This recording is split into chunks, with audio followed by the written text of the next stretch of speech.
Hello, everyone. My name is Todd Norton. I'm a faculty member in the media department, and today I'm meeting with David Brandt. David, do you mind introducing yourself? Yeah, hi. As Todd said, my name is David Brandt. I am the director for COAS Advising Services. So we have a number of exciting changes. David, thank you so much for taking some time to meet with me today. We have a number of changes, which you've probably heard of, right? If you're a media in the student department or thinking about being a media in the student department. And we have a number of changes coming to the catalog, and we care deeply about students and want to make sure that students are taken care of in the department. So you've probably heard, or likely, or have, or will soon hear, sort of a general presentation in many of your classes. I thought what might be helpful is to have a presentation, right? A set of slides and then a conversation where Dave and I sit down and we talk about some of those specifics. The idea being that many of you are registering for classes soon. And with changes coming to the catalog, you have different choices available to you, and it would be useful if we presented you with a little bit of that information. So everything we're about to talk about is effective fall of 2025, and let's get into it. There are changes that are happening at three levels in the department for the catalog as of 2025, the fall of 2025. First of all is the name of the degree. Second is we've streamlined the core. That's a very good thing. And then we add some new and revised emphasis areas. And so let's get into the first section, right? So the degree is being renamed. We are renaming the degree as of fall of 2025 to Media Communications. Our degree is uniquely positioned in that it integrates both media and communications aspects with a focus on career opportunities, right? Lots of degrees do lots of different things. Ours is kind of complicated because if you go out and you talk with people who work in the industry, some of them will recognize or they will see themselves as working in the media industry, journalism, right? And some people work in PR, some people work in sports communication, right? They mostly do studio production is certainly media, right? Industrial video is a media thing. There's also a bunch of people who really see themselves as being more of a communications person, right? There are people who work in public relations who see themselves as working in the communications area of PR, sports communications, right? Sports information directors, a communications thing, social media, right? So our degree is unique in that it merges those two. And so we thought, right, and integrated media and strategic communications was a wonderful name, but it was also a little long. And media communications really gets to the heart of that, right? And so the degree name makes it easier to specialize really in media or in communications or to create or to complete multiple emphasis, right? Or emphases or emphasis areas or courses within those emphasis areas, really to customize your degree for your dream career. Anything we should talk about as far as that specifically, David? Yeah, students just might be wondering how that affects them with the name change. And so as of 2025, our understanding is that the integrated media and communication will actually switch to media communication. So when you do log into your student center and you're navigating there and you look under your declared major, you will see that reflected on your account. That's correct. Yep, that's my understanding as well. So but besides that, things stay the same, right? As far as degree requirements, right? So if you're in, the 23 catalog, it doesn't change your requirements, right? It's just the name change. Correct. We also changing the name and creating two new emphasis areas, right? So integrated media will now be called production. Sports communications and media, which was a long name, will now just be called sports, and strategic communications will be called public relations. We have two new emphases as well. We'll get into those in just a minute. So what does the core look like? And so I love the current core. I liked it because it gave lots of opportunities to specialize and really go into nuanced classes, right? So you really went in and you dug into systems and audiences and content and placement, and that was wonderful. It was also really challenging for students, is my understanding, because it meant a big footprint. They had a lot of classes to schedule, even though those classes were smaller. It meant more classes on their schedule, and that was challenging, right? And so we want to be responsive, and so we're actually restructuring the core, streamlining it considerably. And so the core will now be Media 201 will be retitled to Launch Your Career. Media 300 will be Focus Your Writing with the Lab 300L. That doesn't change much at all, right? The name changes a little bit, but not much. 303 becomes Know Your Audience. 306 becomes Understand Your Content, and Capstone remains ostensibly the same. I'm excited about the new core in part because each class is really obviously different. And each class is really essential regardless of what area you're going into. It doesn't matter whether you're going into public relations, social media, media production. You need a sense of your career. You need to understand writing. You need to know audience. You need to understand content and bring all those together. So what we've really done is emphasized a more streamlined core, and then we've moved those credits for opportunities for specialization to the emphasis area. And so what that looks like, and again, I'm always mindful of students who are in the current catalog, because I know if I were a student, I'd be thinking, oh, I am in the 23 catalog. What's going to happen to my courses? Those courses are not going away. If you want to stay in your current catalog year, 22, 23, 24, absolutely stay right there. The courses aren't going anywhere. They are changing a little bit. So what I did on this slide was I took all the classes that are going to be moving in some way, and I put them on the bottom in small print. So Media 302 is actually now going to be called PR 302, right? So if you have Media 302 as a requirement, you might see PR 302 on your AAR or your list of requirements. It's the same class, it's just getting renamed and moving into the PR emphasis. Media 401, Media Law, is now just going to be an elective course. And the Media 450 social media class, which again was part of the core, is now an elective or an emphasis course, depending on which emphasis you choose. So again, don't worry about it. If you're in the current catalog and you want to just stay right there, nothing's happening to these classes. We're just reorganizing things to move forward, to make it easier as we move forward. Anything we should talk about there, David?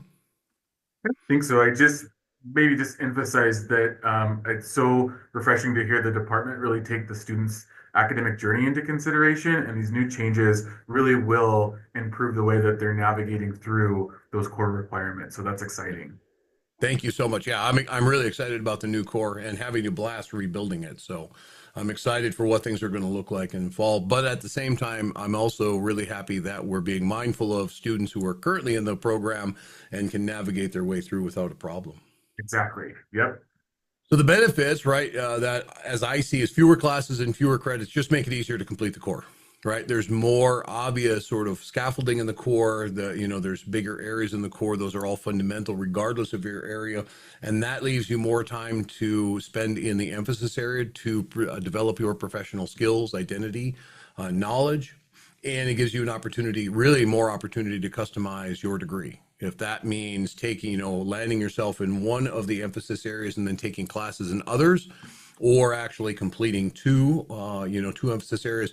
I taught capstone, I think now for about 4 or 5 years, and I don't teach it now. I just rotated out of that, and it was really surprising to me how many students, they might be based in PR, but they took a couple of extra classes in journalism, right? Or they're in PR, they took some production classes. The new structure really allows for that because it puts much more of the credit emphasis in the emphasis areas. Anything we should touch base on, David? Good. So, All right. So I wanted to review really quickly what each one of those emphasis areas look like. So what you will see that remains the same as 24 is bolded on the bottom. Each emphasis area adds up to a total of 24. It's just the number of classes and the number of electives in each is a little bit different. So this is one of our new emphasis areas. We have experienced really a very significant increase of students interested in journalism. A lot of them take the journalism minor, which is fantastic. Those students, some of them might be interested in joining us. And so we created a new emphasis in journalism. The classes are going to be, look much the same that the students who have been in the minor have looked like, right? So reporting and news writing, advanced journalistic writing, reporting public affairs, and also the media performance class, right? Even though that's a media production course, many students who are interested in being in journalism are interested in spending some time in a podcast or doing interviews, right? And so getting a little bit of sense of what it's like to be on camera, to do voice work, right? And to, or whether that's reporting or creating, short reports, whatever the case may be. So the media performance class, I think, is going to be really helpful to those students interested in journalism. Integrated media, what was called integrated media, is now called production, right? Which is, I think, what most students in that area called it anyway for the last several years, right? And that remains largely the same, media production 1, 2, and 3. advanced media video production, and then they've added a class, advanced media production. The students in that area were interested in talking about, they were really talking about wanting more advanced course opportunities. And so they built that into that emphasis area. Here you have 9 electives, and again, totaling to 24.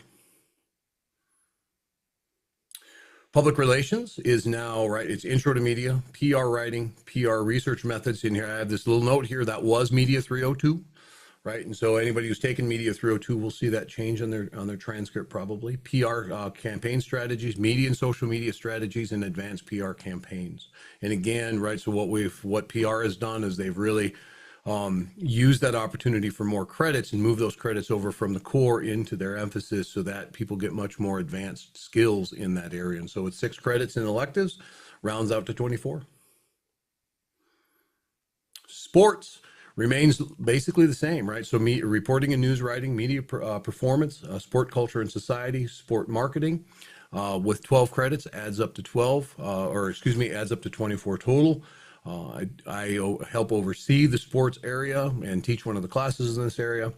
Almost everybody in sports is uses it now to specialize, right? They're taking extra journalism classes, they're taking some production classes, they're taking PR classes, because that's really what it's like to work in a sports communication industry today. And then social media. So this is a new emphasis, multimedia storytelling class I've taught a few times. Fantastic course. Social media was a class in the course, now been moved over to the emphasis area. PR writing, and then media and social media strategies. 12 credits adds up again to 24. So those are our new emphasis areas as of fall of 2024. Right. And so some of those emphasis areas will be available for, right, I think you have to move, David, correct me, you have to move into the 2024 catalog, right, for either that, for that academic structure, right, to be available, or for those, right. So if somebody was interested in being in journalism or social media, they actually have to move to the 2024 catalog. 25. Yeah. 25, excuse me, I misspoke, the 2025 catalog. Yeah, so the 25, 26 catalog, you would have to up, correct. Yep. And we're not saying that you should do that, right? You have choices to make. So here's, right, so like bottom line is, what should you do? Regardless of what you do, I will say this at least 3 times before we leave this slide. You should meet with a COAS academic and advising and student success coach. Schedule an appointment, right? That said, right, so if you're nearing the end of your degree, you probably don't want to change. It wouldn't make sense for a lot of students. For many students who are at the very beginning of their degree, moving to the 25 catalog might make the most sense. But whatever you do, see an advisor, talk to some faculty, right? Look at your own AAR. And did we mention you should see your advisor, right? I mean, that is absolutely the key. David, could you speak to that issue? Yeah, absolutely. So we have a team here of 6 different advisors. We're actually in the process of hiring a 7th, who all help and specialize in advising for, and they will know the new curriculum for the media communication major, as well as those emphasis areas. So if you're having any questions about, is this a right move for me to switch catalogs? Should I stay where I am? Or am I? Please make an appointment with us before you do that. We'd love to have a conversation with you around where you're at academically and really what makes the most sense for you to stay on track for, a timely graduation. Yeah, I think we have a slide that's coming up that says how you can get in contact with our office. So if you snap a picture of that QR code, that will redirect you to our website. We take both in-person and virtual appointments. And like I said, we have a team of advisors here who would be more than happy to help you look at those new curriculum updates, as well as walk you through the process of updating your catalog, if that makes sense for you. That's perfect. David, I really appreciate your time today. Appreciate the opportunity to go through some of the changes. I hope that the information, I think it will be, but I hope the information will be helpful for students, right? I think the general overview, slideshow that was in classes was useful. I felt like we needed something that got just a little bit more into the weeds, right? Gave a little bit more detail so that as students are preparing for their advising appointment. So I appreciate your time. Yeah, Thank you very much for having me.